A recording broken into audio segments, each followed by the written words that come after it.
بسم اللہ الرحمن الرحیم. آج 9th class biology chapter number 3 bio diversity کے بارے میں ہم پڑھیں گے.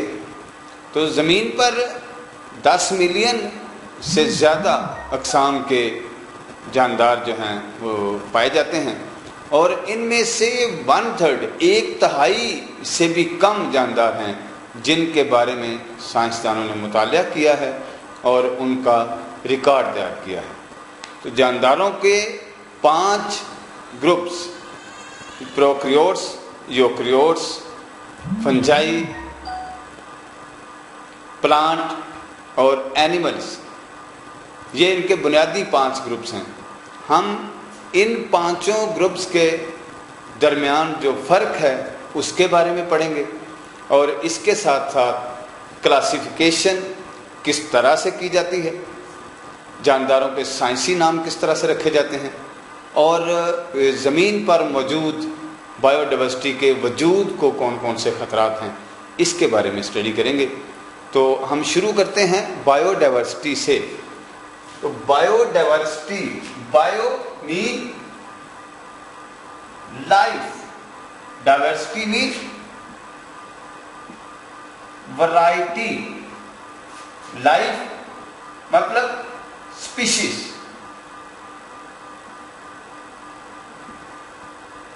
اسپیشیز مطلب مختلف آرگنزم کا مجموعہ.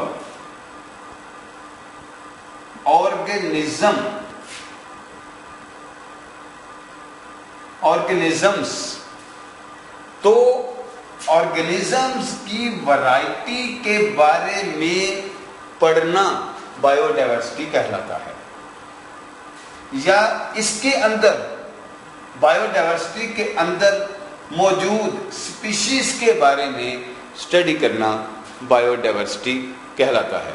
بایو ڈائیورسٹی ایکو سسٹم میں موجود جانداروں کی ورائٹی کو ماپنے کا ایک پیمانہ ہے. بایو ڈائیورسٹی کا ایکو سسٹم میں موجود جانداروں کو ماپنے کا ایک پیمانہ ہے. کسی علاقے میں پودوں، جانوروں یعنی فلورا اور فانا کے رہنے کا انحصار جو ہے وہ وہاں کے آب و ہوا، اونچائی اور مٹی اور وہاں پر جو موسم کے اثرات ہیں اس پر ڈیپینڈ کرتا ہے. گرم علاقوں یعنی ٹراپکس ایریا میں بایو ڈائیورسٹی بہت زیادہ ہے، اور جو ٹیمپریٹ ایریاز ہیں، جو معتدل علاقے ہیں، وہاں پر بھی بایو ڈائیورسٹی بہت زیادہ ہے.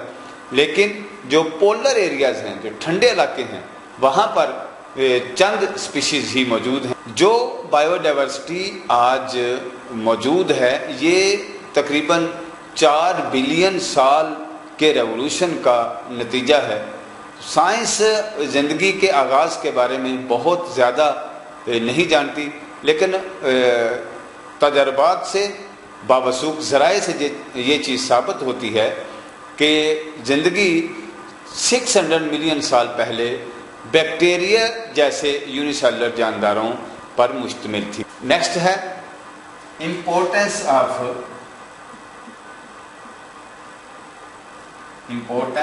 Of bio diversity. Bio diversity کی اہمیت کیا ہے؟ پہلے نمبر پر بایو ڈائیورسٹی جو ہے یہ ڈائریکٹلی انڈائریکٹلی تمام جانداروں کو خوراک مہیا کرتی ہے. دواؤں کا بہت سارا جو حصہ ہے وہ ڈائریکٹلی یا انڈائریکٹلی یہ بایو ڈائیورسٹی کے ذریعے ہی حاصل ہوتا ہے. صنعتوں میں بہت ساری چیزوں کے بارے میں بہت ساری چیزیں جو ہیں وہ بایو ڈائیورسٹی سے حاصل ہوتی ہیں.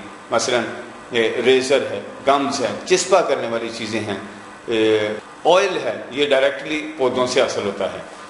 اس کا دوسرا کام ہے ایکو سسٹم کو بنانا اور ایکو سسٹم کو قائم رکھنا. نیکسٹ ہے ہمارے پاس aims of classification. Aims of classification.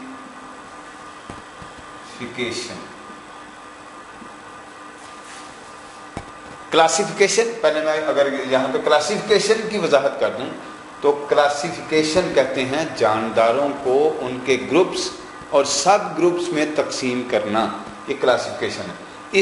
اس کا ایم کیا ہے، اس کا مقصد کیا ہے، کیوں کلاسیفیکیشن جو ہے ان کو سب گروپ اور گروپس میں تقسیم کیا جاتا ہے؟ ٹیکسانومی بیالوجی کی وہ شاخ ہے جس میں جانداروں کی کلاسیفیکیشن کی جاتی ہے، جبکہ سسٹمیٹکس بیالوجی کی وہ شاخ ہے جس میں کلاسیفیکیشن کے ساتھ ساتھ ان کے ریولوشنل ریلیشن شپ کا مطالعہ بھی کیا جاتا ہے۔ تو ان کا مقصد کلاسیفیکیشن کا یہ ہوتا ہے کہ ان کے درمیان جو ریولوشنل ریلیشن شپ ہے اس کو فائنڈ آؤٹ کیا جائے، ان کے درمیان جو ارتقائی رشتہ ہے اس کو نکالا جائے، ان کے درمیان جو مشابہتیں اور ان کے درمیان جو اختلافات ہیں وہ سامنے لائے جا سکتے۔ اگلا ٹاپک ہے ہمارا ٹیکسانومی کا نظام مراتب، ان کے مرتبے کے لحاظ سے ٹیکسانومی کیا ہے۔ کنگڈم ٹیکسانومی کا سب سے بڑا ٹیکسون ہے اور اس کو آگے مزید چھوٹے ٹیکسون میں تقسیم کیا گیا ہے۔ Phylum, class, order, family, genus اور اسپیشیز۔ فائلم ایک قریبی کلاس کا گروپ ہوتا ہے اور کلاسز ایک قریبی آرڈر کا گروپ ہوتا ہے، اور آرڈر ایک قریبی فیملیز کا گروپ ہوتا ہے۔ فیملی ایک قریبی جینز کا گروپ ہوتا ہے اور جینس ایک قریبی اسپیشیز کا گروپ ہوتا ہے، اور اسپیشیز جو ہے یہی جانداروں کی بنیادی اکائی ہے۔ اسپیشیز ایسے جانداروں کا گروہ ہے جس میں جو جاندار آپس میں جنسی تولید کر سکتے ہیں، کراس بریڈ کر سکتے ہیں، اور کراس بریڈ کے جنسی تولید کے اہل بچے پیدا کر سکتے ہیں۔ یہاں پر جو ہم لفظ استعمال کرتے ہیں کہ یہ فطری طور پر آپس میں کراس بریڈ کر سکتے ہیں، فطری طور پر ایک دوسرے کے قریبی ہوتے ہیں، یہاں پر جو فطری طور پر لفظ استعمال کیا گیا ہے اس کا مطلب ہے کہ سم ٹائم غیر فطری طور پر قریبی اسپیشیز کا آپس میں غیر فطری طور پر بھی کراس ہو جاتا ہے، لیکن ان سے پیدا ہونے والے بچے جو ہیں وہ آگے کراس بریڈنگ سے آگے جنسی تولید کے اہل نہیں ہوتے۔ جس طرح سے اگر میں اس کی مثال آپ کو دوں، نر گدھے اور مادہ گھوڑی کا، یہ چونکہ قریبی اسپیشیز ہیں، ان کا آپس میں کراس ہو سکتا ہے، لیکن ان سے جو بچہ پیدا ہوتا ہے جس کا نام خچر ہوتا ہے وہ جنسی تولید سے محروم ہوتا ہے، وہ آپس میں جنسی تولید نہیں کر سکتے۔ تو یہاں پر فطری طور کا لفظ جو ہے وہ بہت اہمیت کا حامل ہے۔ تو اسپیشیز جو ہیں وہ فطری طور پر ایک دوسرے کے ساتھ کراس کر سکتے ہوں تو وہ اسپیشیز کہلائیں گے۔